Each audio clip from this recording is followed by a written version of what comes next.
Assistant professor Valmiki B Ed college Vaishali. आज हम लोग बीएड फर्स्ट ईयर के कोर्स 1 बाल्यावस्था एवं उसका विकास पेपर के यूनिट 2 के दूसरे टॉपिक किशोरावस्था में विकास के चरण टॉपिक को सब पढ़ेंगे। इस टॉपिक को समझने के लिए हम किशोरावस्था के विकास के चरण को निम्न बिंदुओं के माध्यम से ज़्यादा बेहतर तरीके से समझ सकते हैं।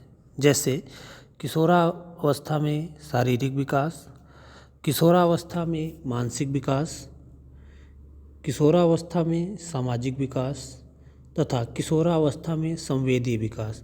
इन बिंदुओं के माध्यम से हम ज़्यादा बेहतर तरीके से किशोरावस्था के विकास के चरण को समझ सकते हैं। हम लोग सर्वप्रथम किशोरावस्था में शारीरिक विकास के बारे में अध्ययन करेंगे। अगर हम लोग देखें तो बालक के जन्म के साथ ही बालक का शारीरिक विकास प्रारंभ हो जाता है। जैसे शैशवावस्था में उसके शरीर की बनावट, शारीरिक विकास तीव्र गति से होता है। फिर बाल्यावस्था में वो विकास आगे बढ़ता है और कहीं न कहीं किशोरावस्था में वो जो विकास है, शारीरिक विकास, वो परिपक्वता की ओर अग्रसर हो जाता है। अगर हम इन तीनों अवस्थाओं का तुलनात्मक अध्ययन करें तो हम देखते हैं कि शैशवावस्था में अगर हम बालक की हड्डी की बात करें, बालक के अंदर हड्डियों की बात करें तो शैशवावस्था में बालक के अंदर 270 हड्डियां पाई जाती हैं। वहीं बाल्यावस्था में इनकी संख्या बढ़कर 350 हो जाती है। और बाल्यावस्था के बाद बालक का शारीरिक विकास धीरे धीरे परिपक्वता की ओर अग्रसित होता है, जिसके परिणाम स्वरूप किशोरावस्था में बालक के शरीर के अंदर हड्डियों की संख्या घटकर 206 हो जाती है, जो कि एक वयस्क मनुष्य के अंदर सामान्य तौर पे 206 हड्डियां पाई जाती हैं। तो कहीं न कहीं हड्डियों के विकास में किशोरावस्था में हम परिपक्वता प्राप्त कर लेते हैं। वैसे ही अगर हम बालक के दांतों की बात करें तो लगभग सामान्य तौर पे 6 माह के बालक के अंदर एक दांत पाया जाता है और कहीं न कहीं शैशवावस्था के अंत तक बालक में सामान्य तौर पे 15-16 दांत निकल आते हैं। वहीं शैशवावस्था में ये जो शैशवावस्था के दांत होते हैं वो गिर जाते हैं और उसके स्थान पे हम कह सकते हैं कि परिपक्व दांत बालक के अंदर निकलते हैं, जिनकी संख्या बाल्यावस्था में 15 होती है। और वहीं किशोरावस्था में इसकी संख्या बढ़कर 27 से 28 तक हो जाती है। और इसके बाद अगर हम बालक की लंबाई की बात करें तो शैशवावस्था में बालक की लंबाई 51 सेंटीमीटर और बालिका की लंबाई लगभग 50.5 सेंटीमीटर होती है। वहीं बाल्यावस्था में अगर हम बात करें तो बालक की लंबाई 107 सेंटीमीटर और बालिका की लंबाई बाल्यावस्था के अंत तक 108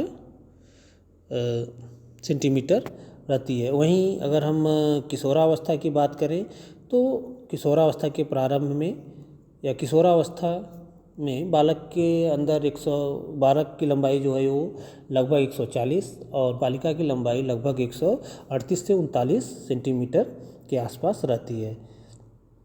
वहीं अगर हम वजन की बात करें तो शैशवावस्था के प्रारंभ में बच्चे का जो वजन है वो लगभग 3 केजी होता है। वहीं बाल्यावस्था तक पहुँचते बाल्यावस्था में ये वजन बढ़कर 16 केजी हो जाता है। वहीं किशोरावस्था में लगभग 47 बालक का और बालिका का लगभग 42-43 के आसपास रहता है।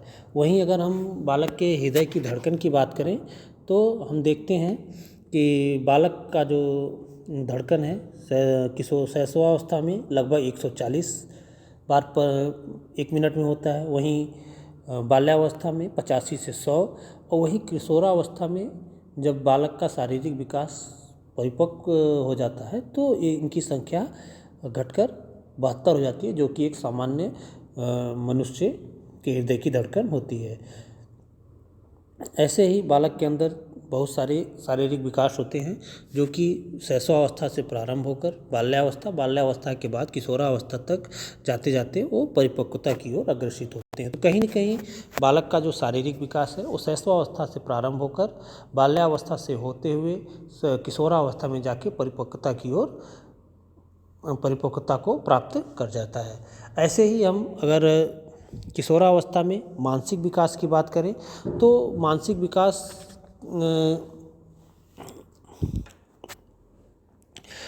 विकास जो है किशोरावस्था में बालक का जो मानसिक विकास है वो काफ़ी तीव्र गति से हो जाता है और तीव्र गति से मानसिक विकास होता है।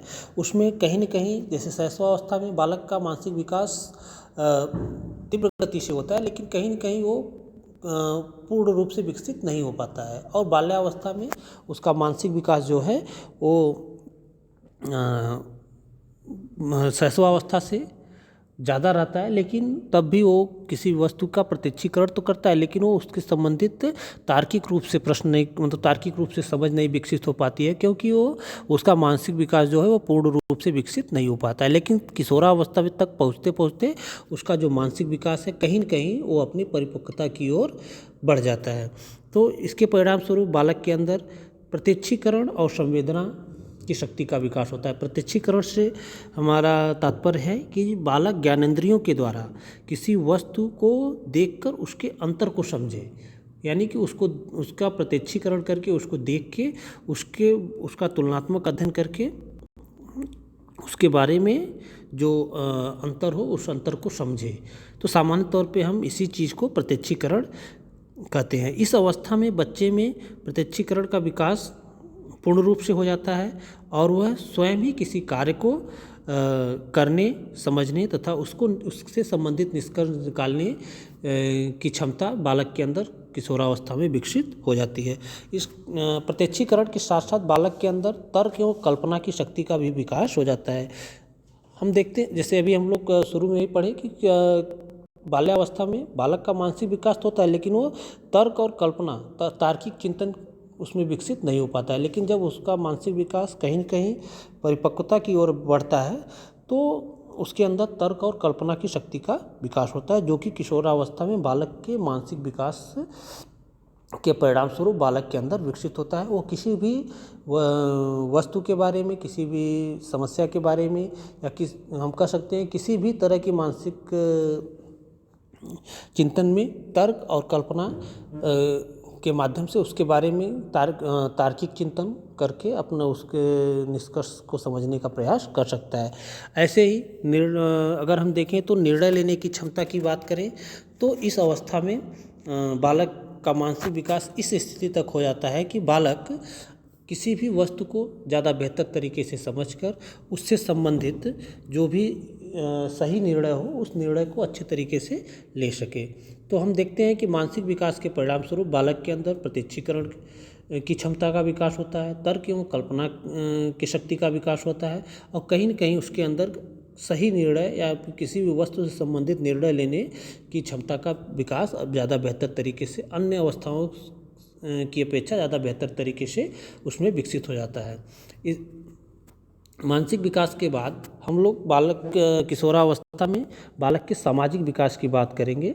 तो सामाजिक विकास के लिए अगर हम देखें तो किशोरावस्था जो है सबसे प्रभावशाली अवस्था है। इसमें बालक के अंदर कहीं न कहीं अपने समूह के प्रति ज़्यादा वफादारी विकसित होता है। वह अपने समूह के प्रति ज़्यादा वफादार होता है और वो समूह के द्वारा जो भी क्रियाएं की जाती हैं उसको ज़्यादा बेहतर तरीके से मानने और समझने तथा उस क्रिया को ज़्यादा बेहतर तरीके से करने का प्रयास करता है। इसके साथ साथ इस अवस्था में बालक के अंदर नेतृत्व करने की क्षमता का भी विकास पूर्ण रूप से हो जाता है और वह किसी भी अपने जिस समूह से जुड़ा होता है उस समूह का नेतृत्व भी ज़्यादा बेहतर तरीके से करता है। तो हम देखते हैं कहीं न कहीं किशोरावस्था में बालक के अंदर कई सामाजिक विकास परिलक्षित होते हैं, जिसके माध्यम से वो अपने समूह के प्रति वफादारी एवं समूह में नेतृत्व करने की क्षमता का विकास उसके अंदर विकसित होता है। इसके बाद हम लोग किशोरावस्था में संवेदीय विकास के बारे में अध्ययन करेंगे। संवेदी विकास से हमारा तात्पर्य है कि हम लोग देखते हैं कि किशोरावस्था में बालक के अंदर सांवेगिक विकास जो है कहीं न कहीं वो परिपक्वता की ओर हो जाता है।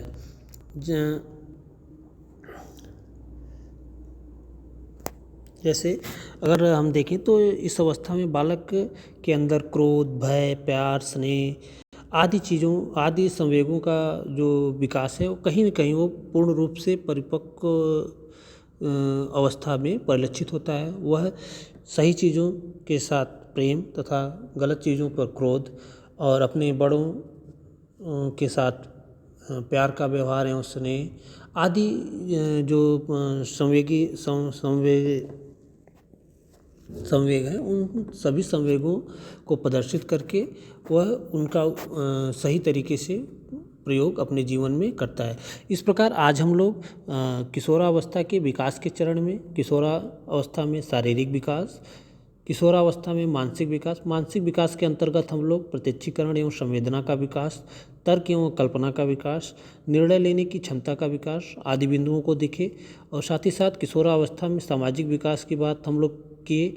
सामाजिक विकास में हम लोग समूह के प्रति वफादारी और नेतृत्व की क्षमता का विकास आदि बिंदुओं को पढ़े।